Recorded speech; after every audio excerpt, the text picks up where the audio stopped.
Thank you so much for coming this evening. We've had a really exciting day filled with AI and the future of society, and we're capping it all off this evening with a public lecture.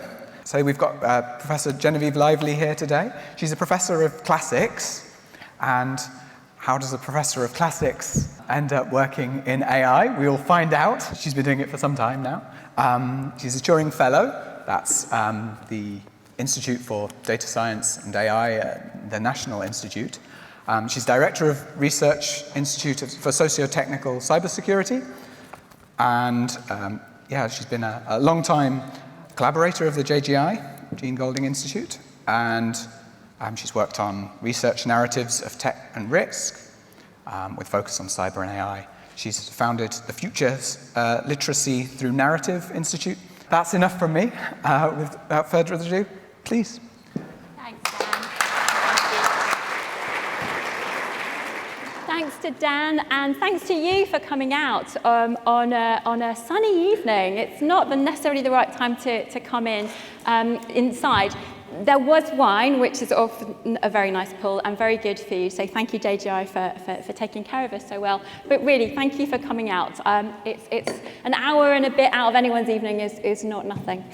So I thought it would be helpful, before we kick off, to just give you a bit of an origin story to answer Dan's question. How does a professor of classics end up swimming around the shark-infested custard that is contemporary research in AI? And I know that Bristol, we like to do things a little bit differently here. And I think I'm part of that bigger story. But I thought it would be, this feels a bit narcissistic, but I'll just give a couple of minutes to give you that backstory. I am a Frankenstein creature.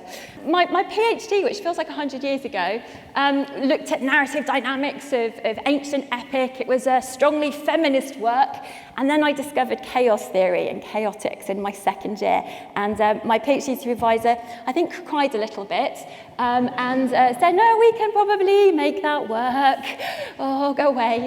And so I tried to use some of the mathematic principles of chaotics to order disorder and to disorder order within ancient narrative poetics. And one of the case studies, so far so good, I'm a happy little narratologist swimming around in classics world. One of my case studies happened to be Ovid's Pygmalion story.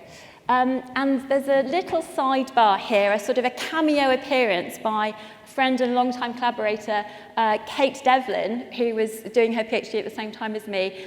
And we were sharing a flat together, and talk turned to sex robots, as it does, of an evening.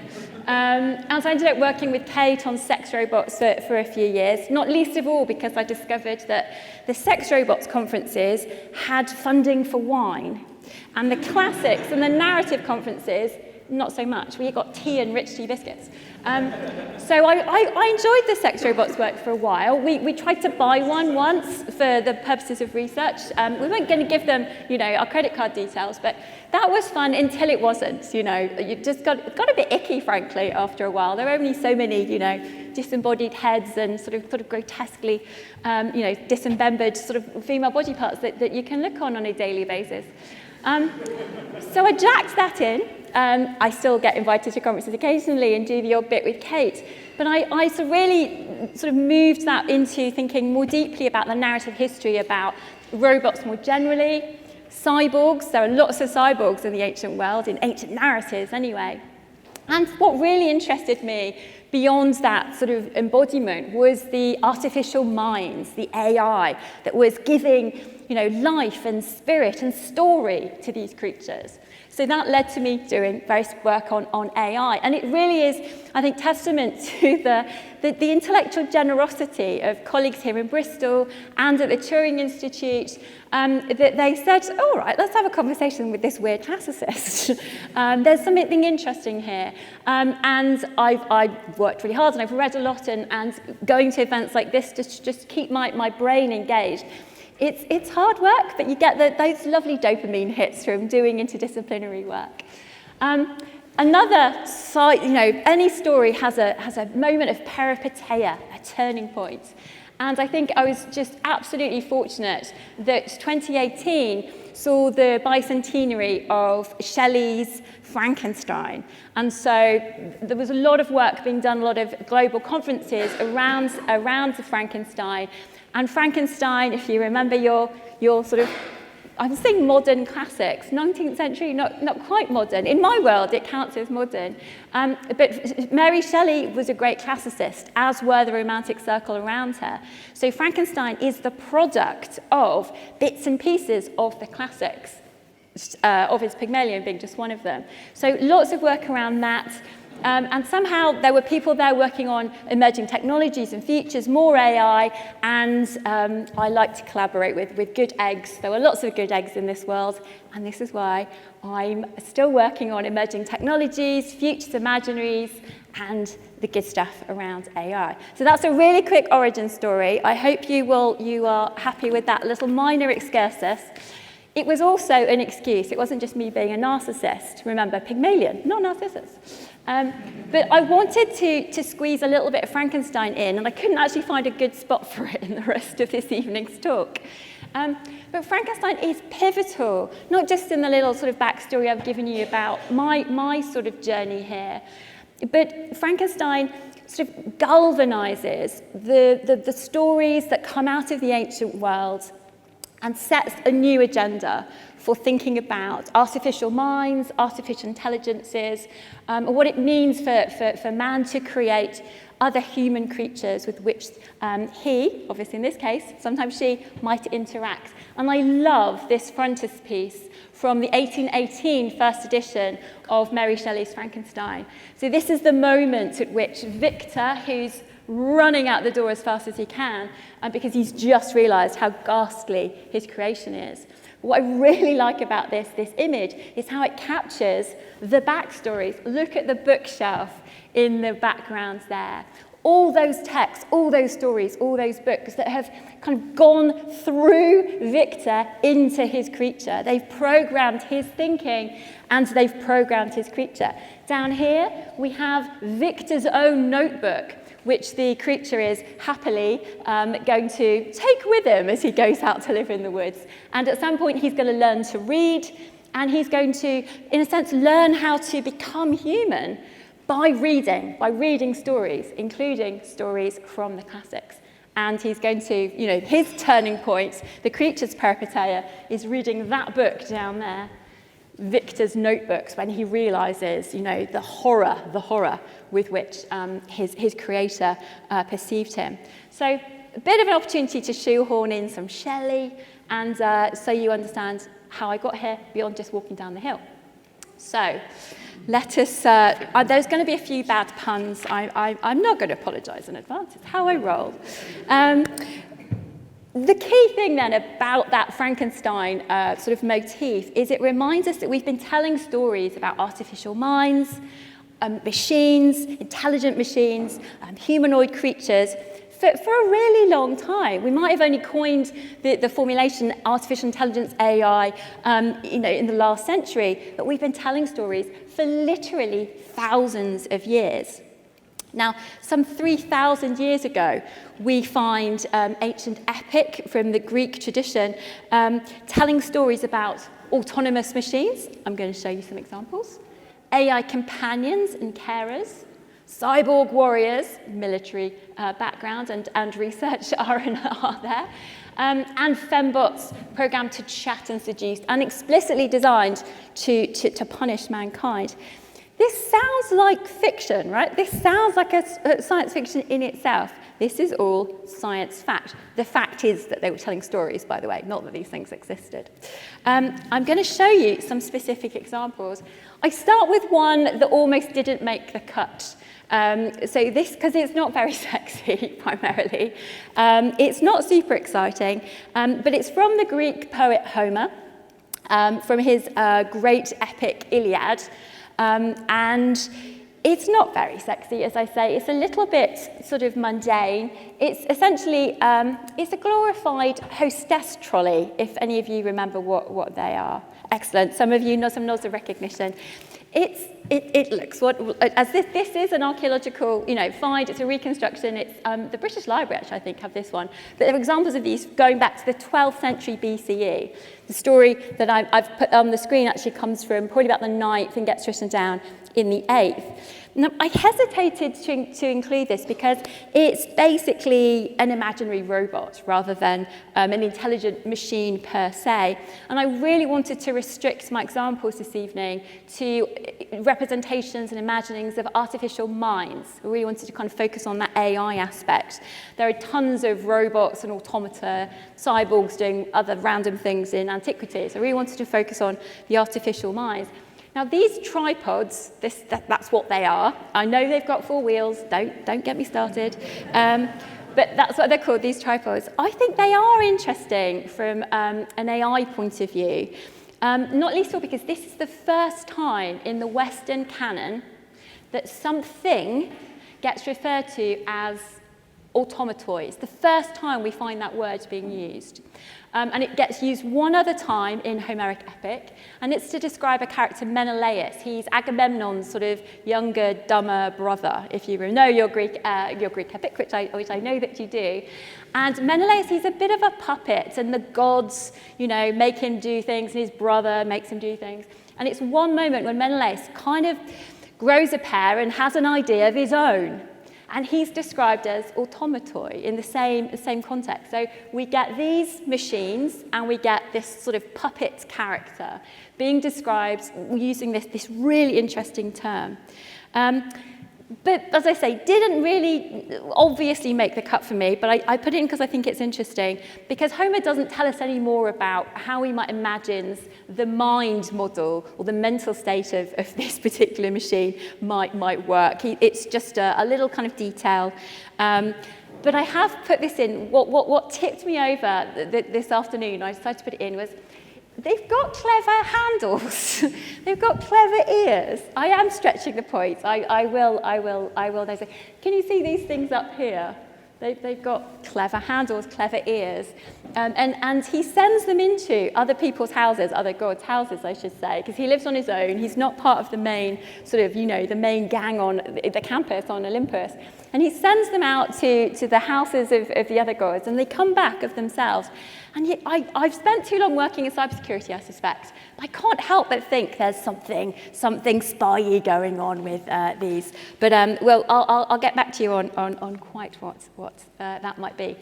Now, that is a bit dull, I grant you. Don't worry, I've got better stuff. Stick with me. No, wrong computer. Right. These are very, very cool indeed. These are autonomous vehicles. From in 9th century BCE, that's 3,000 years, autonomous vehicles. How cool is that? Very cool. That was a rhetorical question. They're very cool indeed. These are properly autonomous machines. No two ways about it. These, we've just got a picture of the one, but the way that Homer writes about them, this is in the Odyssey this time, not the Iliad. But he's talking about a fleet of them, but we just see one in action. And this little description here, it's part of a much bigger narrative, describes King Alcinous, we're going to come back to his name in a moment, essentially asking Odysseus, give me your precise coordinates, dear friend, on the island of Ithaca, from whence you come, so that I can put them in the sat-nav, and the ship will take you home.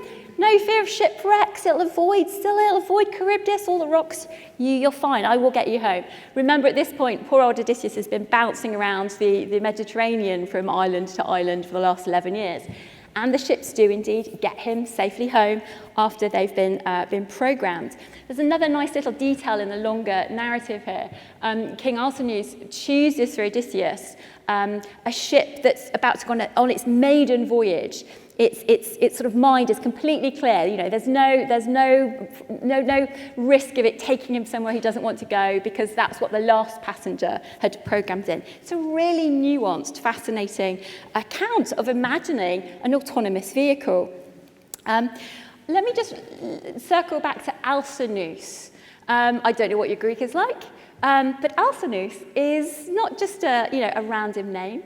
Alcinous, I know there are some classists in the room, so Alcinous means strong mind or deep mind. I'm really not making this up. King Alcinous is known for his nous, for his nous, for the strength of his mind. It's appropriate that he should have an intelligent machine of this kind. As part of the bigger narrative, he also is supposed to have sort of robotic guard dogs. I should point out that he is mortal, so he's not a divine creature. This is Alcinous, like Odysseus, but he is special, special in so many ways. But he occupies this sort of utopian island of Phaeacia, where magical, special things happen. Hence, the power that he has to have these autonomous vehicles. This is weird, and this is wonderful, I think, as an example of an autonomous vehicle from antiquity. What I also find really striking, and I want to just kind of flag for you, Homer takes great pains to reiterate that these are intelligent, they have minds. He doesn't need to bang on quite so much about their smartness. These ships can take you home plotting the course in their minds. That's fine. The ships themselves, they know the thoughts and the minds of men, and they know every city. Homer really labours the point that these ships have a degree of intelligence. The Greek here suggests that they have a particular kind of intelligence. They have phrenes, so they have minds, but they don't have thoughts. I'm splitting hairs a little bit here.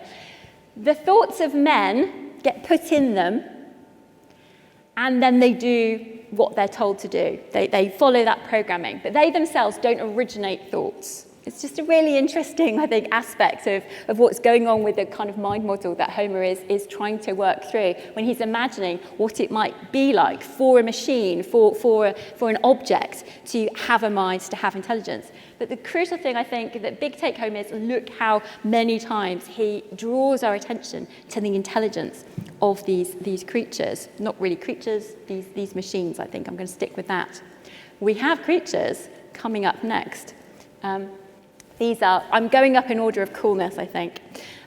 Next up, we have some embodied AI. We have some fembots, I guess is an appropriate word, but it's a bit more exciting than the ships and the tripods and the robot dogs. These are Hephaestus's golden slave girls, or amphipoloi.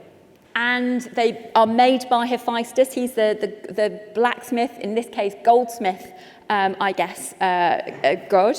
They're his slaves, and they're imagined as kind of sentient carers or companions. And again, Homer really emphasizes, and he need not do this. This is, I think this is a really interesting choice. He emphasizes that they have intelligence in their minds, as well as speech, as well as strength, and they know how to work. This isn't just a kind of casual throwaway. They have intelligence. We don't get to see much of them in action. He puts one set of tools away in the forge. He moves that into, to the back of the shop, as it were, and out come these amphipoloi. They help him wash. They help him get dressed. And it's, I think, an interesting sort of footnote to this, that Hephaestus is the famous disabled god.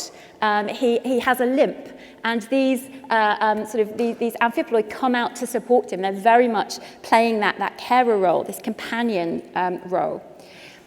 There's also a hint in the broader narrative that they are to be imagined as overtly kind of sexualized. They're certainly gendered.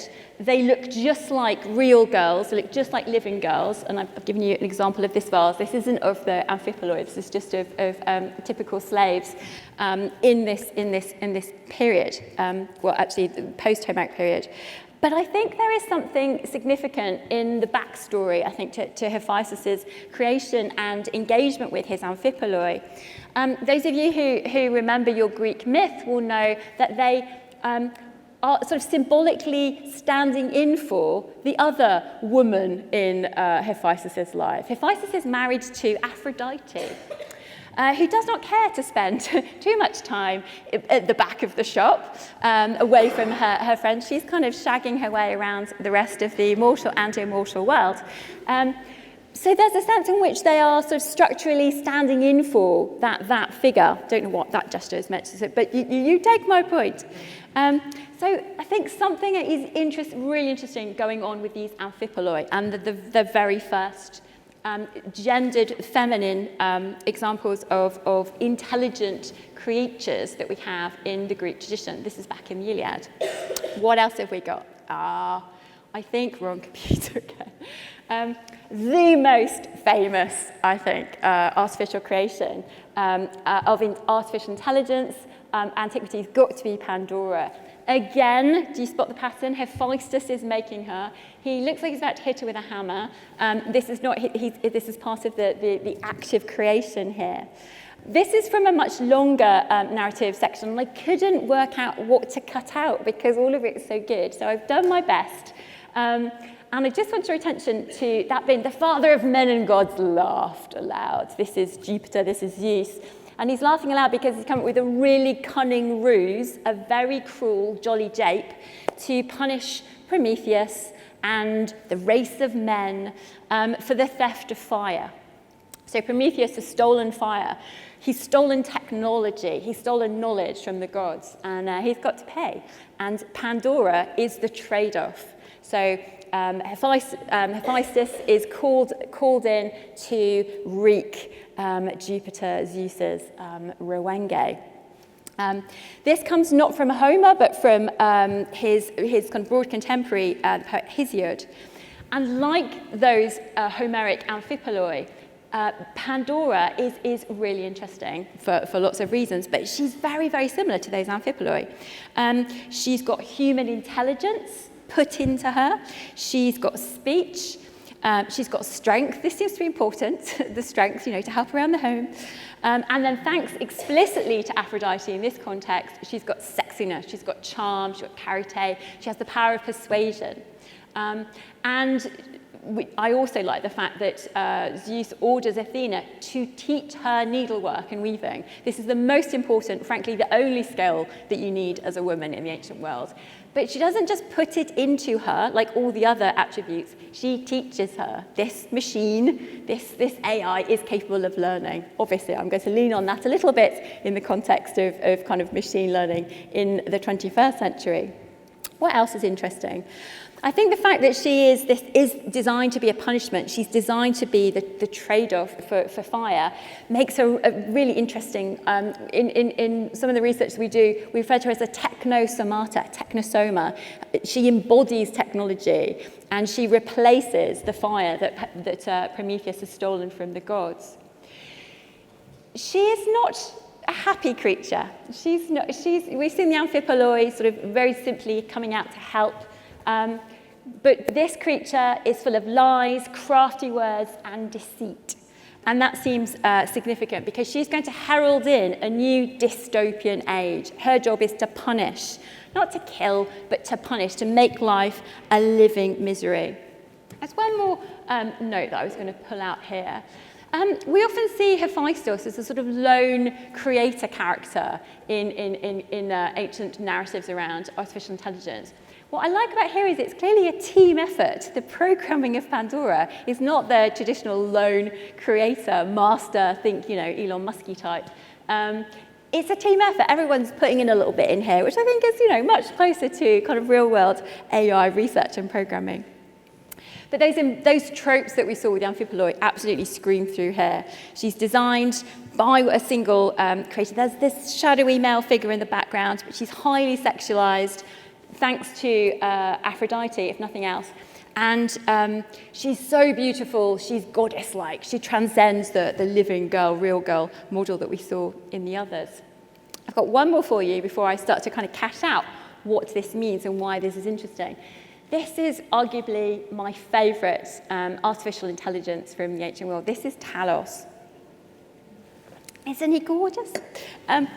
He's this embodied, very hyper-masculine artificial intelligence. Again, stories circulate from as early as the 8th and 9th century. This is, I think, a 5th century vase, and he gets written about in Apollonius's sort of story of Jason and the Argonauts. You've probably seen him in the kind of Harryhausen movies, where he's not nearly as beautiful as he appears here. He's a bronze warrior. Think Terminator. I mean, this is a proto-Terminator character. He's usually portrayed as what I think is, a little bit of sort of it's a little bit Arnie casting, really, as a sort of Chucky monster. So he stands on the cliffs of Crete and he throws rocks down at Jason and the Argonauts, to get them to go away. But in the most famous and I think interesting and nuanced narrative surviving about him, his artificial mind really comes to the fore. He's not just that rock-chucking monster. His artificial mind is hacked by Medea. I also love the fact that the first account we have of a hacker, for want of a better word, is a young girl. She's not wearing a hoodie, but she is wearing a veil, who essentially, in some versions, she seduces him and makes him fall in love with her. He realizes he's mortal and he stumbles and falls. Or in other versions, she gives him hope of mortality, not immortality, incidentally. And then once he's got this idea of, I could be a real boy too, it's a really interesting sort of Pinocchio-type story in the subtext here. He realizes that he's vulnerable. He might be made of metal, but he's vulnerable too. That thought makes him fall, and he dies just like any other epic hero. He's really, therefore, I think, the first in a long line of sort of empathetic AI who realise at the last they're more human than some of the humans around them. That kind of classic trope. I don't know if you can see from here, but on the vase painting, some of you don't buy this, I know, I've tried to before. He looks like he's crying. It's not a crack. I've looked very carefully. It's not a crack in the paint. I think the Talos vase painter might have tried to humanise him even more and give him a little tear, which might be symbolic of the ichor flooding out of his Achilles heel ankle, but clearly an empathetic, sympathetic robot figure here, also just gorgeously depicted. Right. Big question then, after that excursus into the ancient world in 3,000 years, what's the big so what here, right? Why should we care about this? Why do I think it's interesting? Well, we're still telling essentially the same stories about AI. You will have recognized in those tales that we just, re-skipped through. The tropes, figures, characters, story plot lines in a lot of Hollywood, TV, and sci-fi novels. This should trouble us, I think. Ancient Greece may be the cradle of civilization, but its values and its ethics do not translate well into the 21st century. This is a place where it's great to be a man, it's great to be healthy, rich, educated, a full citizen. Great if you're one of those. If you're anything else, anything less than that, and I use the term less specifically, I think it really sucks. To be anything else is to be less than human, potentially sort of non-human. This is a society with slaves, a culture where women and children could be traded like those tripods that we saw in one of the earlier slides. This doesn't represent any values I think we would want to cherish in the 21st century. I think it should, and it does, sort of trouble a lot of us that we're seeing their same characters, their same tropes, the same storylines repeating across those 3,000 years of science fiction and its representations of artificial intelligences. Let's just skip through a little recap of what they involve. Those autonomous machines and vehicles, those AI companions and carers, those hyper-masculine AI warriors, same token, hyper-feminine, hyper-sexualized AI fembots and chattybots, the hubristic lone male creator, with that one exception when the whole team get involved, the killer AI, the destructive AI, being used to kind of reflect on immortality, humanity, slavery, and power, particularly in those later versions. So the Talos story, Apollonius really starts to make us ask questions about what it means to be human. In this context, that means what it means to be a citizen male, but hey-ho. And we also see examples of empathetic AI. Classically, of course, it's really, really significant that all of these AI, with the exception of those machines, are embodied. No sense of distributed systems. We really wouldn't expect that, I think, in this period. But those tropes absolutely repeat across the last 3,000 years with one dominant narrative pattern, that dystopian imaginary. Now, I tried really hard in preparation for tonight to come up with some modern utopian imaginaries. So remember that the ship, the Phaeacian ship, is part of a sort of utopian space. The Phaeacians, they live in fairyland. It's a gorgeous utopian space. Nobody works. Well, someone tends to the crops. They live in peace. They have plenty. The weather is like Goldilocks weather. It's not too hot. It's not too cold. It's a lovely, lovely space if you happen to be, one of the elite living there. It's the big rock candy mountain with AI, basically. But this is what I came up with when I tried to do a similar search through the corpus of 20th and 21st century. You know where this is going. Stories of utopian imaginaries involving AI, embodied or otherwise. And I think there's a reason why I came up with nothing here, that nothing works as kind of truly utopian. From a storytelling perspective, utopias are really boring, okay? They are really that dull. If you've watched The Good Place, the TV show, you know that works narratologically, because I'm trying not to give any spoilers this evening, but watch it if you haven't and you will understand.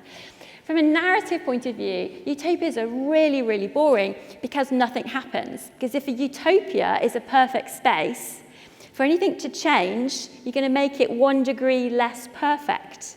So utopias are kind of static situations, and story is all about change. It's all about what narratologists like me like to call eventfulness. Utopias have no eventfulness. They're just dull.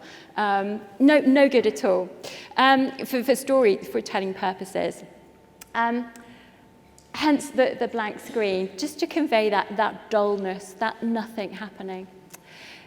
Now, I could, of course, have given you some media stories, some news stories. I could have shared with you any one of Elon Musk's recent utopian narratives about the future of AI. He pumps this stuff out regularly. But I decided I didn't want to give him space on my screen. We can come back to this in the question time, but that is why you've got a blank screen, because it was that or Musk, and I decided to go with that. I hope that's all right. But that was editorial decision. We can discuss. I obviously had much more fun trying to come up with examples of dystopian imaginaries. In fact, I had far too many to sit on a single slide. So these are just my favourite examples. I hope you see something you recognise here. And I'm sure you've got tons of other really gorgeous ones that didn't make my final cut here. But these dystopian imaginaries absolutely dominate film, TV, sci-fi novels. We've got lots of autonomous machines, autonomous vehicles. We've got lots of hypermasculine AI warrior types. We've got lots of hubristic lone male creators. We've got destructive, depressed, lonely, bored killer AI. This really is, I think, the 20th, 21st century cultural imaginary around AI. This is the prevalent plot line, isn't it? Same goes for hyper-sexualized, hyper kind of feminine books. I love how Fritz Lang's Metropolis is sort of reworking some of the imaginary from Homer's Golden Amphipoloi, by the way. Really easy to find these kind of hyper-sexualized kind of tropes, the fembots and the chatbots, these embodied AI characters, whether primary or secondary. But a little sort of, sidebar, these are also primarily dystopian. I did try, I promise. It gets pretty much, repeated again, even when we're looking at those stories where the AI are empathetic, sympathetic characters, when they're companions or carers. The narrative world in which we encounter these are either bleak or a little bit heartbreaking. However cute you might think WALL-E is, his story world is basically a post-apocalyptic tip, right? I mean, it's not a nice place. It's clearly a dystopian story world environment. Have I got this on here? Yes, Short Circuit. Johnny Five is charming, right? I suspect quite racist, having rewatched this recently, but potentially charming.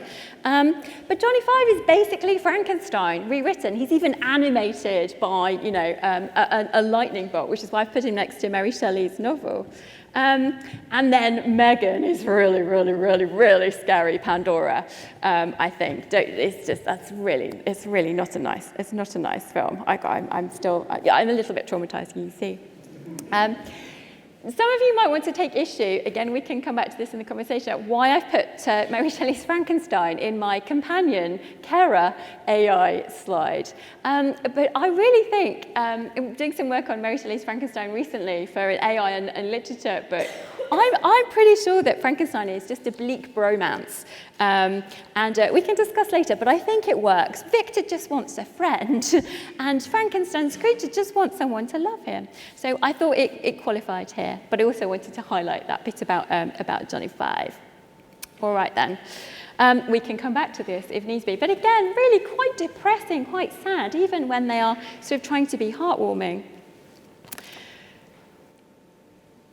Let me double down on the question that I threw at you earlier.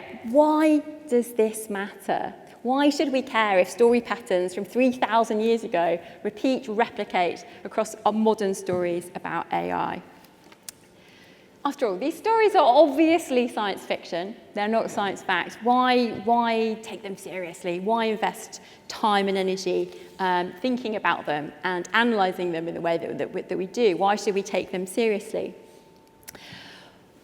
I want to give you some examples now. I can turn into the second act of tonight's talk. And this is just to highlight why I think we need to take this seriously. And think about the real world ramifications and consequences of these ancient representations.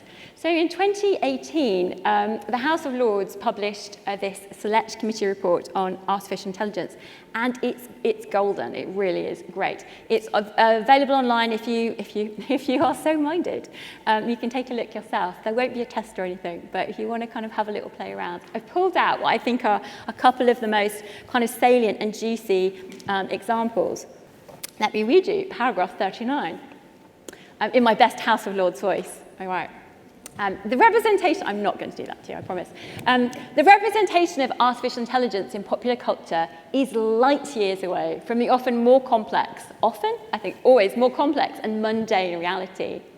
Based on representations in popular culture and the media, the non-specialist would be forgiven for picturing AI as a humanoid robot with or without murderous intentions, or at the very least, highly intelligent, disembodied voice able to assist seamlessly with a range of tasks. I wonder what they've got in mind there, right? So this is in the House of Lords Select Committee's report. Gets better. Expanding their sort of definition of story to think at news story. Journalists covering AI informed us. They did a really robust piece of research. I know that some of us in the room contributed to this work. Journalists covering AI informed us that it was often difficult to cover AI and automation issues in a responsible and balanced manner, given the current level of public interest in the subject. Is that somehow the public's fault? I don't know. I feel a little casting of shame there. Sarah O'Connor. That's Sarah O'Connor, not Sarah Connor. Employment correspondent for the Financial Times, unless it's a ruse, told us if you ever write an article that has robots or artificial intelligence in the headline, you're guaranteed it'll have twice as many people click on it. AI, robots, embodied AI, clickbait. Journalists were sensationalizing the subject in order to drive web traffic and advertising revenues. We all kind of knew this, right? But it's nice that it's I think, speaking to the powers that need to be hearing this. I really suggest if you're bored and you want to have a look, go and play through this document. There's more. This is from the Royal Society. Again, a number of us in the room contributed to the work that fed into this report. This came out, I think, 2018, 2019. Looked at, again, the way that narratives around AI were influencing real-world decisions, real-world research, and investigating what potential harms that might be accruing there. And the society concluded, just like the House of Commons report, the AI narratives are distorted and dystopian. They don't represent reality in any meaningful way. But what I find slightly strange, and this was not part of the conversations I had with them in the workshops I attended, they thought that there might be some good in this. Just see what you think of this. I think the summary, my take home from this section of the report, is that basically, if the public is scared of AI, then that's a good thing, potentially, because maybe that means that the governments globally and the tech companies globally will work really hard to make sure that their products and their services are safe and ethical and responsible. Exactly. I don't think they were right. I'm going to go on record and say I don't think they were right about that. Actually, the lack of governance, the kind of lack of anticipatory governance in particular, the lack of regulation still continues to make me grind my teeth in an unhealthy way. And the lack of care and attention to safety in recent years, frankly, seems a pretty dystopian framing to me. Another couple of headlines from reports to kind of give you a sense of how people have been taking this problem seriously about the way we tell stories about AI damaging the AI ecosystem. This is a research paper which carried out some really lovely work with AI researchers, so a sort of bit of like meta-analysis. But it's also quite chipper, I thought, and perhaps sort of misplacedly so, about the role of science fiction in shaping public perceptions of AI, especially in the context of science communication, where you can, obviously imagine that using stories in this way is helpful and illuminating, and where AI researchers might want to appeal to familiar AI stories and characters as a way of communicating the work that they're doing when they're talking to funders, when they're talking to policymakers or the public. And the first quote here, I think, highlights some of the potential issues of concern that I certainly have with this, though. So a problem, this is from an AI researcher, a problem of the conversational chatbot interface on which they're working is that they don't have a HAL 9000 level of intelligence. And there's ambiguity in how the computer interprets what the human is trying to convey. Now, is that supposed to be a good thing or a bad thing that the chatbot doesn't have HAL 9000 levels of intelligence? I think that's probably a good thing. I remember 2001, not the year, the film. Clearly, the real problem here is that users expect a much higher degree of sophistication and indeed sentience in their sort of AI interface than that they're going to get through these kind of platforms. They've been sort of primed to expect degrees of sophistication from the movies and the sci-fi novels that they're engaging that just doesn't translate across into reality. Again, I think we knew this was the case. We're really some way away from HAL. And I'm happy with that. Yes. And the subtext in the second quote, I also find a little, a little disturbing is probably too strong. Interesting, by which I mean kind of concerning. So science fiction representations of AI, such as HAL or command data, are the initial inspiration for many researchers entering the field. Well, that's nice. You can see how you watch a film, you read a novel, I want to do that when I grow up. But really? Data and HAL?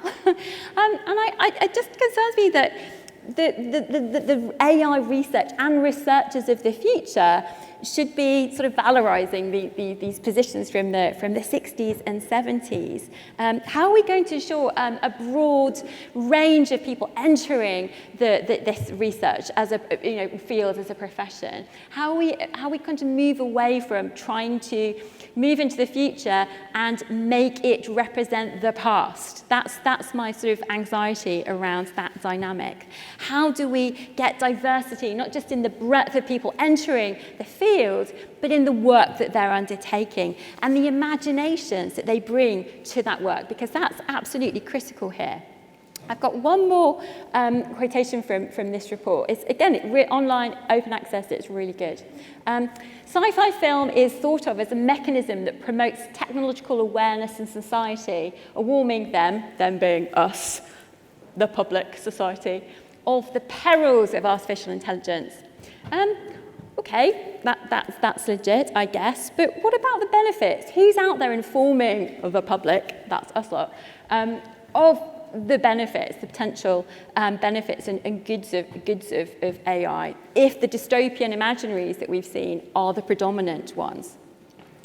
So the House of Lords report, that Royal Society report, and this academic study are all agreeing that for good or ill, like it or not, science fiction is already having real-world consequences. And one of the prime examples of this, which I'm just going to have a little brief excursus about, and which these reports oddly, I think, predominantly overlook, is the way in which certain sci-fi tropes and stories have become established as if they were real-world paradigms, real-world rules, real-world laws, science fiction transformed into fact. I'm sure you're ahead of me here. Classic example, Asimov's fictional 3 laws, 4 laws if you count the rest, they're part of fiction. They're part of the story universe, story world that Asimov ingeniously creates. But the UN hasn't signed up to the 3 laws of robotics. You know, they're not something you agree to abide by when you fill in your university research ethics applications. They're not a real thing. But they have had a profound real-world effect on the way we think about what responsible research looks like in AI, on responsible, ethical, technical innovation, not just in robotics, but in AI as well. But just to remind you, these are fictional laws. They're not a real thing.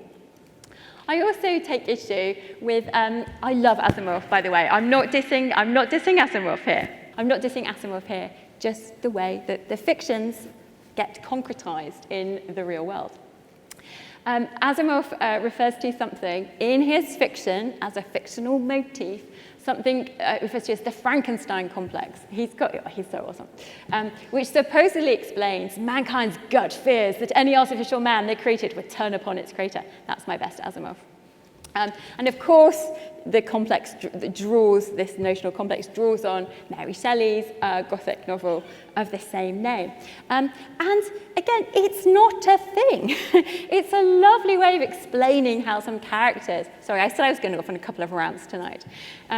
But it's just not a real thing. I'm going to throw my own field under the bus a little bit. This is why I get exercised about this, because I spend a lot of time working with cognitive narratologists. And in this part of narratology, we're kind of trying to work out how stories program humans, yeah, how they sort of get into our phrenes and our thoughts and make us think and behave and act in certain ways, and how writers, you know, can manipulate audiences using certain kind of story motifs and story tropes. Cognitive narratologists love Asimov, and they particularly love the Frankenstein complex. And they treat it as if it was, a real sort of adaptation of the human brain, that we've evolved really slowly, and we're very easily confused, which may or may not be true, by things that are natural but look unnatural, or natural and look unnatural. The idea is that, you know, we've evolved really slowly, and we're really thick when it comes to telling differences, which is why, you know, so anthropomorphic AI really confuses us.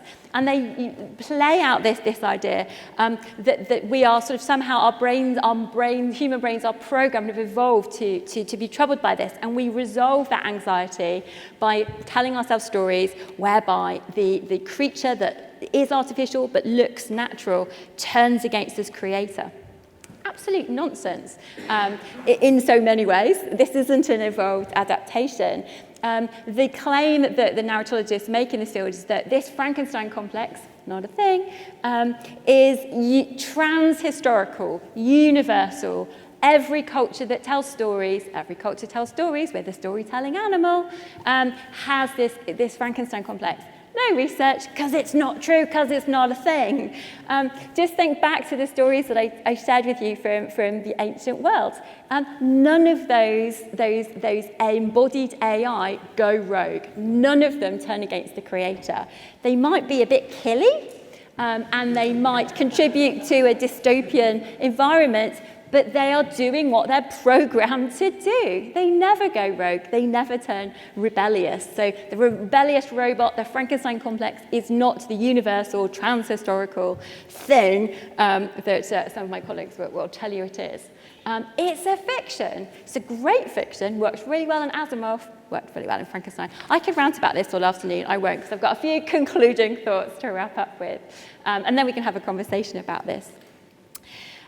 This imbrication between fiction and fact in thinking about AI is just inextricable. This is why I'm doing this with my pause. And I think this is really why we need to question the stereotypes, the tropes, and the patterns that are so deeply embedded, like some kind of buggy code drawing from the sort of software library in the AI stories that we tell ourselves. Now, one way to do this is by honing a skill that we have as individuals, but also I think as a society, as a culture, and that's our narrative literacy. And this is something that in the policy context, Sarah Dillon and Claire Craig have been describing as story listening. So narrative literacy, story listening. I'm going to give you an example of what that means rather than trying to break it down. You are in possession of narrative literacy if, when you watch the Terminator franchise, you know that the real baddie, the real threat, is not the Terminator, it's Skynet, right? That is narrative literacy. That is proper, good story listening. You've got narrative literacy if you noticed when we looked at the Pandora story that the real threat to humankind, the real plague upon men who eat bread, isn't Pandora, it's Zeus, who's kind of chuckling and rubbing his hands together and sending out the kind of evil fembot. If you're watching the Marvel films and thinking, I don't think it's Jarvis or Ultron I should be scared of, it's Tony bloody Stark in his Elon Musk. I feel like I should step away from the Elon Musk rant, but you take my point. These are the scary dudes in these story worlds. That is narrative literacy. That's good story listening. It's how you work out that the real monster in Shelley's Frankenstein, is not the one made out of animal and kind of, human body parts. And with narrative literacy, we get better at listening to those stories about AI that we already have, all 3,000 years worth of them. And this story listening component, this narrative literacy, is an integral part of what UNESCO have been championing. This isn't just me on my soapbox having a little rant about Elon Musk, by the way, although often it is. This is something that UNESCO have been championing in recent years, and they call it futures literacy, which is nice, and it gets them funding. In the same way that AI is the sexy word that gets you funding, futures is another. I've said too much. But futures literacy, I think it's a fascinating model, and they're trying to push governments, policymakers, and sort of big organisations and corporations to take this notion of story listening seriously. They've been championing this move for us to get better at listening to the stories that we already have, but also trying to tell new stories, trying to be more inventive and creative in the stories that we tell about AI, the way that we use stories to think about the future. The future doesn't exist yet. All we've got are the stories and the imaginings and the scenarios that we construct to help us navigate our way through that. And in the same way, for example, that the Better Images of AI project that Bristol is, I'm really proud to have supported, just as the Better Images of AI project is calling for us to rethink the way we use cliched, stereotypical images of AI, UNESCO is proposing that we need better stories about AI futures. I think they're right. You'll have noticed that most of the images I've used, if they're not from the ancient world and they're not from movies, they're from the Better Images of AI playbook. It's awesome. Check it out if you don't know it already. So futures literacy is this skill set. It's a practical skill that can help us, allegedly, just kind of move beyond that utopian, dystopian binary, just move us out of those well-worn grooves of thinking about AI and what the future living with AI might look like.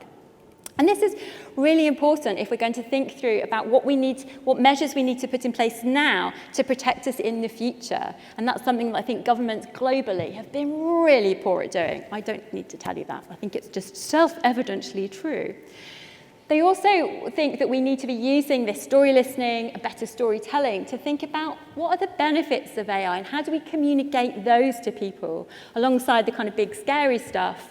What's the good stuff that might be embedded in their lives? How do we communicate those more effectively and make sure it doesn't get lost among the dystopian kind of horror stories? How do we use stories to, almost like as a safe lab, an imagination lab, to think through the philosophical, ethical questions of AI before we have to deal with, real-world harms and legal cases, frankly. With that in mind, then, I want to put a final thought into your phrenes, into your minds, if I may, and just kind of wrap up with the wisest words of I think, the human who's possibly the most futures literate human I've yet encountered, and that's Fred Pohl, who describes a good science fiction story as something that is acutely futures literate, and it's about predicting not just the tech, not the automobile, but the traffic jam, what happens when the tech hits the socio-tech? How does it interact with people? Another fantastic image from Better Images of AI, and that's where I'm going to stop. Thank you very much.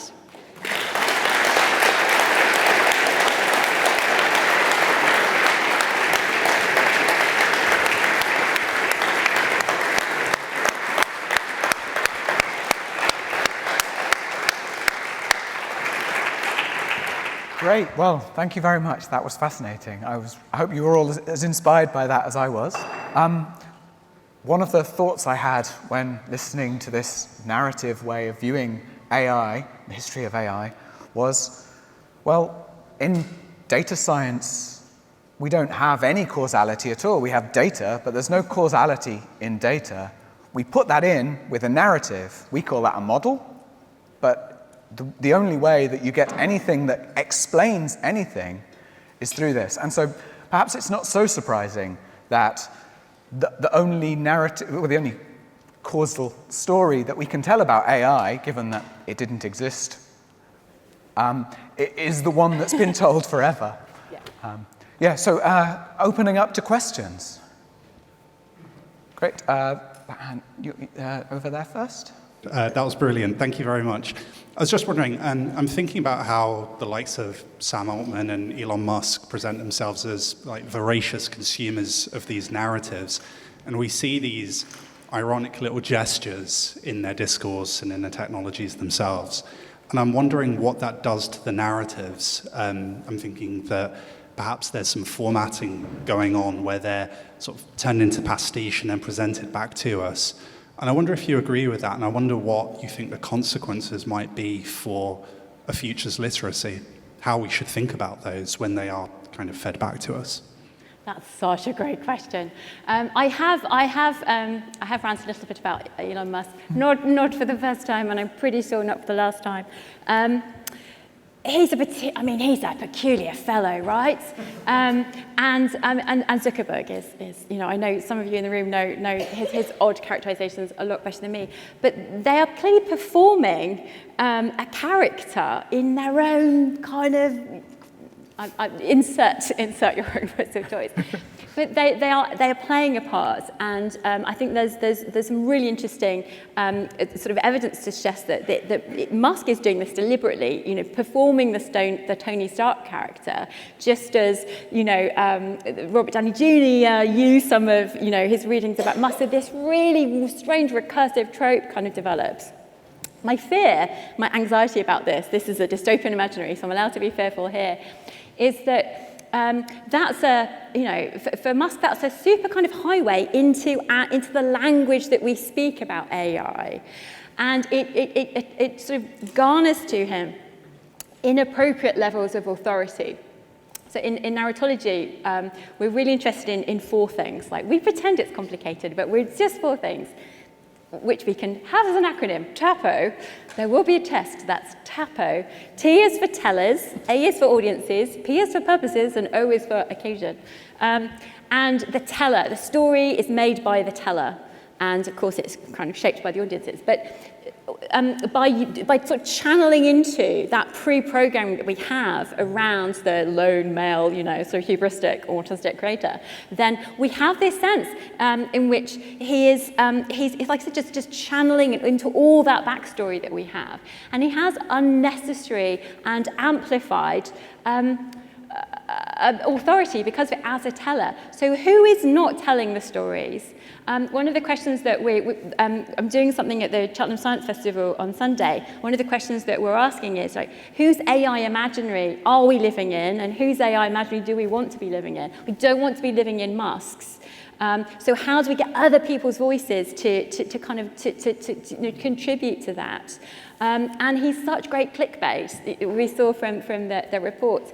Yeah, I could talk about this for far too long, sorry, but it's a really great question, and it should trouble us. But he's very good at manipulating that narrative. I really will be quiet now, sorry. Great. Yeah, go ahead. My sort of impression of Athens was that they were pessimistic when sober. And it seems to me that they were telling themselves stories, partly to distract themselves from the problems they had, partly to think that somebody else has got even worse problems, and maybe as a way of thinking that they've got better, that things might get better. And maybe one of my concerns is that the focus on AI is also distracting us from sorting out proper problems like we can't build houses, demographics, climate change. Yes, I got a really quick answer to you, not because it's not an awesome question. Yes, you're so right. This AI is shiny. It's the clickbait. It's the golden, think back to those ancient Greeks. It's the shiny gold and silver stories. And what the narratives around, particularly embodied AI and the kind of super sentient, tend to obscure is the sort of the materiality of AI, the water that goes into cooling kind of server farms, the kind of the minerals that need to go into this. I hope I had a block of silicon as on one of my illustrations. The materiality of AI is something that gets lost from these narratives all too easily. What's the latest stats on how much water every ChatGPT search uses? It is terrifying. When we're hearing stories about sort of AI afterlives and sort of death bots, which is disturbing for all kinds of reasons. But when we have to make a decision in the coming years, let's be clear, we're not talking decades or centuries anymore about who gets water and who gets, precious energy resources. Is it going to be keeping, that sort of dead bot alive? Is it going to be keeping, the cooling for the farmer, server farm, or is it to go to actual farms to feed people? So I absolutely think it is distracting us from those critical questions. Absolutely. I don't know how to, with more emphasis. Yes, you are so right. And that should really concern us. It distracts us from another real-world dystopia that we're walking through. Another quotation which I again didn't make the final cut is, future thinking is important. It's really critical as a skill set for the 21st century. But the future's already here, right? It's just not. It's a Arthur Clarke. It's just not equally distributed, and so many of these stories are distracting us from those social inequities. What you said. Great. This question here. Microphone's just coming. Many of our stories about AI are also examinations of the human condition, with the AI used as an allegory for how humanity behaves. How do we disentangle the representation of the AI and how the author is trying to discuss the human condition in the same story? Lovely. Again, so these are very good. I'm just going to put a quick, can we also have some women asking some questions as well? That's awesome. I don't know is the really honest answer. I don't know, because it's a gnarly question. Because in story, just as a story needs event, a story needs character, and it needs human characters or anthropomorphic character. This is, think of WALL-E, we have no sound, we have but we anthropomorphize it. It's what we do. Again, this I will accept as part of the adapted kind of part of the brain that's evolved as part of storytelling animals. I don't know how we disentangle that imbrication. I really don't have a good answer. I have a hunch that I think TV does this better than novels or film. It's certainly better than classical myth. Where you have long-form storytelling, you can firstly be quite nuanced in the way that you approach it. You can have distributed kind of AI. I mean, these aren't terribly good examples, but person of interest and things like that are quite good at teasing out. I mean, they're all very, very sort of, kind of human focused. I also want to, this is not going to go down anyway, no one's going to do this, but we need more sort of boring stories about AI that aren't dramatic, that aren't dystopian. I don't know what they look like. I'm not sure I want to sit through them either. But what are the boring stories? And I think that might move around, but we're not programmed for boring stories. So I don't know what they look like. It's critical that we get better at doing this, but I don't have the answers.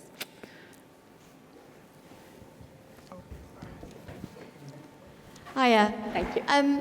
You mentioned that you got into the AI field due to your interest in kind of fembots, sexbots, and I have to say that's a real concern of mine in terms of how it's going to take us back years when it comes to equality. And it is generally men who are creating AI systems, whether it's autonomous beings or something that's more distant. What are your thoughts on how we can prevent that from happening and ensure that fembots and sexbots don't hold us back as women? Excellent. This is so nice. Thank you. I said earlier that this, the best things about doing these sort of public events is the questions. This is what, I just kind of flum around on here for a bit. These questions are so fantastic, and really kind of things that we will all think about until next data week. This is gorgeous. You've really kind of identified a kind of really critical issue, which at the moment I don't do anything more than just worry about. There's a reason why I don't work on that anymore. Just found it really unhealthy, unethical, and I'm not just inflecting my voice like that. I'm genuinely struggling to find the right words with it, but it just doesn't sit well. It is damaging. I think that's really. I wouldn't go quite so far as the. I've forgotten the name of the woman who has the no sex bots. Kathleen, I've forgotten her name, I'm so sorry, that's really rude. But there are amazing women in this space. Kate Devlin's one of them, who's much more, sort of proactive around celebrating the potentials of this. I think we need to work really hard to make sure, it goes back to that futures literacy debate a little bit. We need everyone to have a voice. We need to not just have a few individual, sort of Muskites, having the platform, I feel bad having the platform, but having the voice, being the tellers, talking to us as the audience. We need many more voices, many more points of views like yours. We just need to put our hands up and ask those questions. And we need to lean on projects like the Better Images of AI project out of Bristol, and not have, I've been guilty of this. I have images of Ava from Ex Machina all over my slides because it's pretty, right? But really trying hard not to do that and not to lean into those kind of lazy stereotypes. We all know better, and I think we just kind of keep banging on about it. But just to circle back to that brilliant question about, is that distracting us from the real world harms? Yes, I think a lot of the AI debate is distracting us from the real world harms that are being done to mental health and to perceptions of women, and sort of incel increases globally, and misogyny as part of this bigger narrative world. I've gone dark and dystopian really quickly. I'm so sorry, but it's absolutely critical, and thank you for raising it. I guess those of us with the platform, we need to do what we can to encourage everybody to engage in the discussion in the future. we can't necessarily have equality of people doing the engineering of these things in the short term. We can definitely raise the equality of people engaged in the discussion. The next question was towards the back. You told a really compelling story about the paucity of the narrative imagination in this particular domain, and the kind of domain of human-machine interaction, I guess, from antiquity up to the present day. And I found myself wondering whether there's something unique about this particular domain, or whether actually you see other areas where you think there's a similar kind of paucity of the narrative imagination that maybe has its roots in antiquity, and whether there's anything that we can learn from those other areas of narrative that perhaps might be, where there might be greater futures literacy, or, yeah. Oh, see, that's so nice. Again, sorry, I think the bar has been set and then someone just kind of pushes it up. That's gorgeous. This isn't my specialist area, but I know that colleagues are doing some fantastic work around thinking about, we're back to the environmental kind of concern around, about sort of apocalyptic narratives, end of the world narratives, and these were really prominent in the ancient world as well, and develop into, sort of quasi-respectable religions. I'm conscious there are classicists in the room, and Stoicism is not my thing, but the idea, telling stories about, the world being destroyed in a cosmic conflagration as being a really, sort of important part of the kind of philosophical, kind of ethical tradition of, huge swathes of ancient empire. Thinking through catastrophe, thinking through resilience, thinking through how we sort of prepare ourselves to deal with those sort of culture-destroying moments. That's something I think the ancient world is really good. Greek tragedy has an enduring legacy for a reason. And very often those stories are emerging from real-world, traumas, wars, exodus, genocides, really dreadful stories, as well as kind of loss of environment.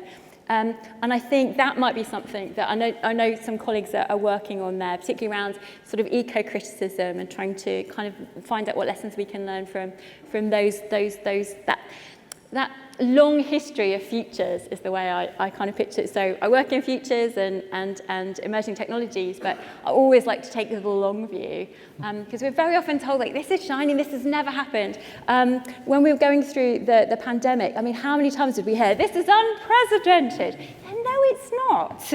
It's really not. This is unpredictable. No, it was predicted. We were overdue on those sorts of things. Just take a slightly longer view. And, I'm not just saying there's nothing new under the sun, but we tend to repeat. History repeats itself a lot.